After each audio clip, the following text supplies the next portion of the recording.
Okay, so in this video I want to show basically to make an outside corner, and it's basically a method to make an outside corner, probably for the one who hasn't done many details yet. It's just a simplified way and not as intimidating than to work on the actual detail and possibly having blowouts and then patching it up and so on. This has the advantage, it gives you the opportunity, to even if you do mistakes or anything, you could start over again without ruining the actual outside corner on your curb or wall detail. So let's start. So the dimension can be changed up however somebody wants to. I'm using basically a G410 cover strip. It's 8 inches wide, so I will cut it 8 by 8. I want to make a nice square out of it, and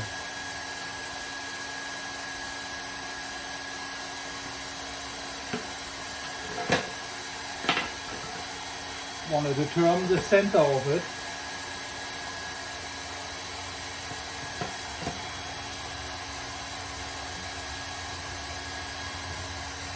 And again, we have 8 inches, so we take 4 inches here.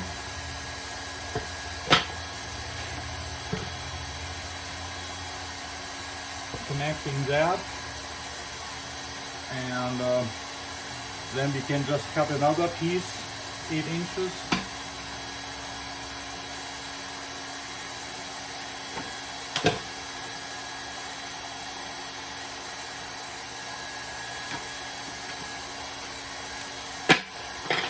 And the advantage also would be one could go almost in like assembly line production and just cut first everything, and get that way much better prepared, and everything would go much faster.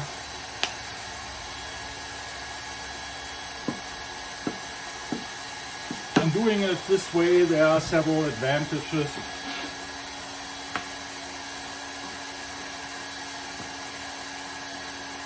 So we're cutting these to the center from where we measured 4 inches over.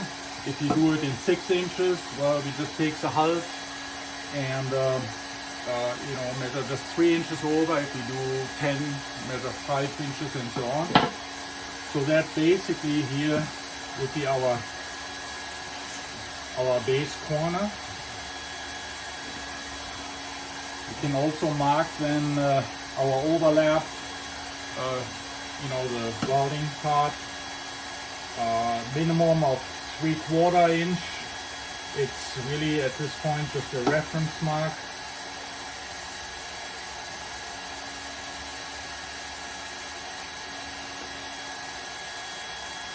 But then you kind of know where to really put it. Then I like to take this piece, just cut and I don't want to cut really first everything, all the corners, because that's the other advantage. If I do a mistake or whatever, I can just get rid of this and start over, and I didn't pay too much, spend too much time on doing all kind of stuff here. What's very important always with anything we might have to stretch a little bit, and remember, is breaking. Almost more important than the stretching itself is actually breaking down in that area of stretching, to breaking down all the fiberglass in the membrane. So therefore, just kind of warming it up a little bit. The glass really doesn't care about the heat for the breakup. It's just to make it a little bit easier. So we don't need to do a whole lot, but breaking it up, that is kind of more the important stuff.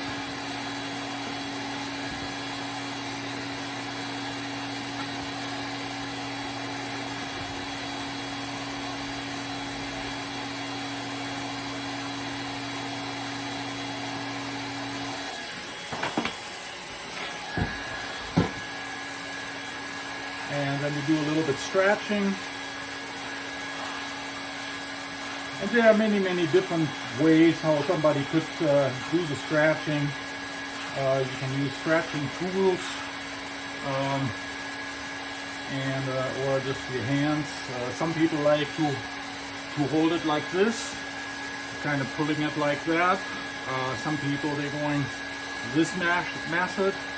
I personally kind of like always to put my thumb in there and kind of actually stretching it a little bit this way. And with this method, there's actually you don't need necessarily all that stretching like you would do it on the actual corner. Of course, always the more stretching the better, but you know 1-2 minutes of stretching for something like this, I mean, that's all we need.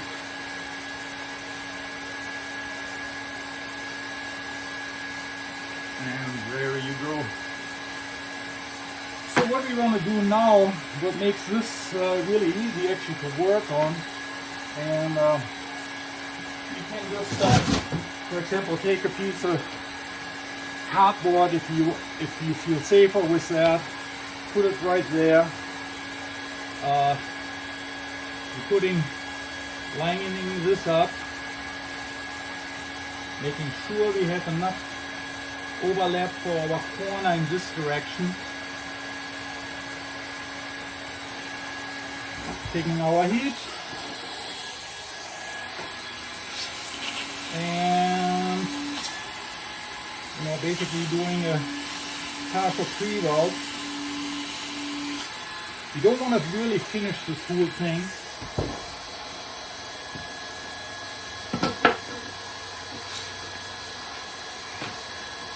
And now we're getting basically to this side.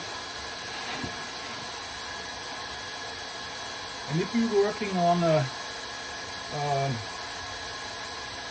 a membrane, you could put like a piece of cardboard underneath there, or a piece of sheet metal, something like that.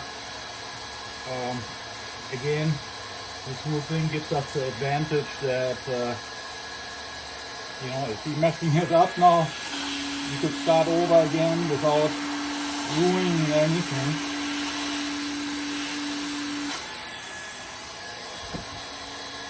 So basically we have almost our corner done.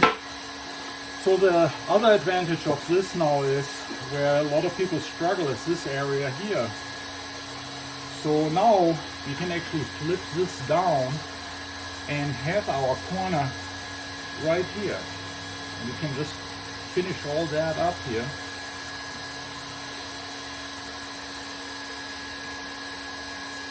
Turning that a little bit over there.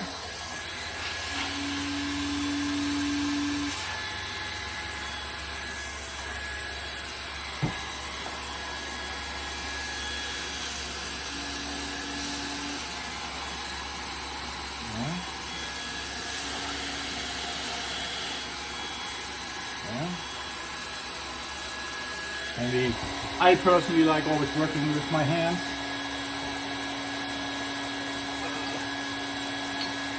One could work with a big roller, or just using, a detail roller.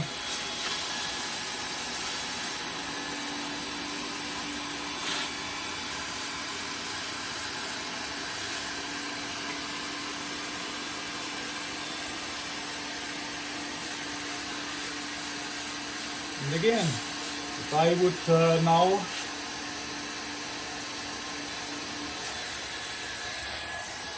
do like a mistake, I'm not too far into that yet. So again, there's no problem. We have a little bit space here, so we are still able to kind of stretch that if we want to. Let this go right there. So we always, however we pulling it, we have always a pressure point to the flat surface to do any of this detail here. And that's a big advantage, especially for somebody who doesn't have a lot of skills with the scratching around the actual corner. So that's making it always very, very easy. You're doing just piece by piece. Yeah. So now we really actually have our corner done. I mean, the difficult part.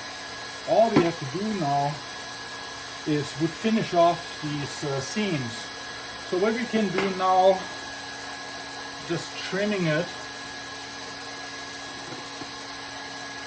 I also like always to use a pencil. It doesn't leave a huge mark on the workpiece. It doesn't smudge or anything. But now we can just trim it.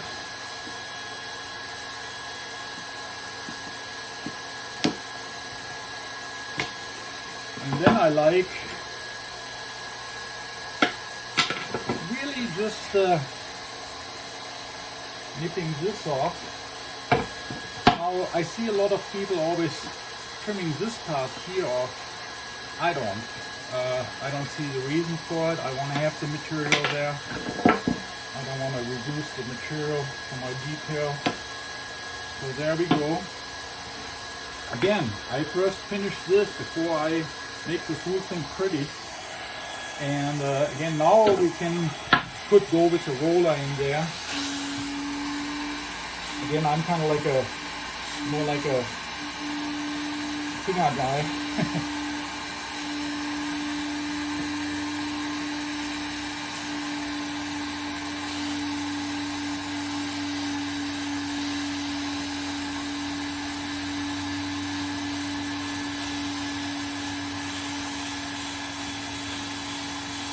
A little bit nice mold, and there we have that side, and now we're doing the other. And all that's left at that point is really just trimming it to where you want to have it.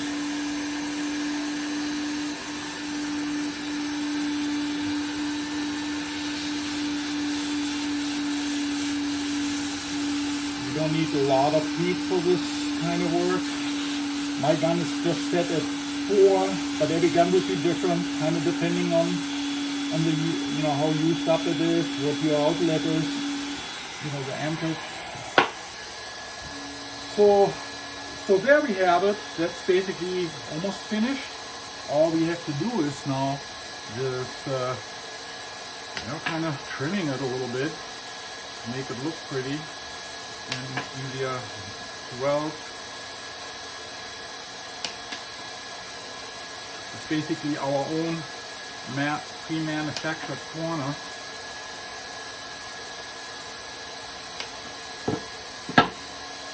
We can check the seam. However, another advantage of this is that we can actually flip it around and check the seam even from the inside. We could still, we could weld in here too, but it actually, there's a little void right there. So we didn't get good of a pre-weld. So we're just cutting it there. And so that's another advantage, because we do have a nice bleed out everywhere here. But, to even make it better, doing that, checking the other side. It seems to be good. And it doesn't really take a lot to check this kind of stuff. No, it's not good. I mean, it's probably good, but again, if we would have done this whole thing on the actual curve, we wouldn't even be able to get to these areas here. This way we can still ensure everything is welded from both sides, and it's a perfect corner, no single blowout. I have a nice bleed out throughout the entire piece, but it doesn't mean, even if I have this, I still, really still want to make sure I got it all in, because there could be contamination in there due to, you know, packaging adhesive or whatever, what has happened to me. But we kind of really want to make sure how it is. Other thing, you could install it like this and you don't have no seam here anywhere, then it's just one nice piece. Or, you know, traditionally how our details look like with our corner piece coming like that. So that you know, whatever you would like. If you do the hood process reversed, you could also use it as on the top wall detail. Of course, this patch here would go then on this side, and you know, would be a nice top of the wall detail. So that's pretty much it for for my way to do you know, a nice pre-made outside corner.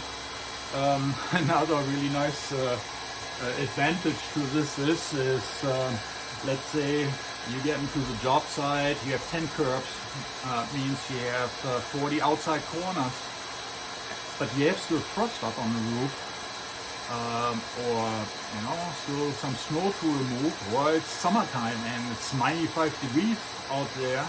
You can go somewhere inside and make all these.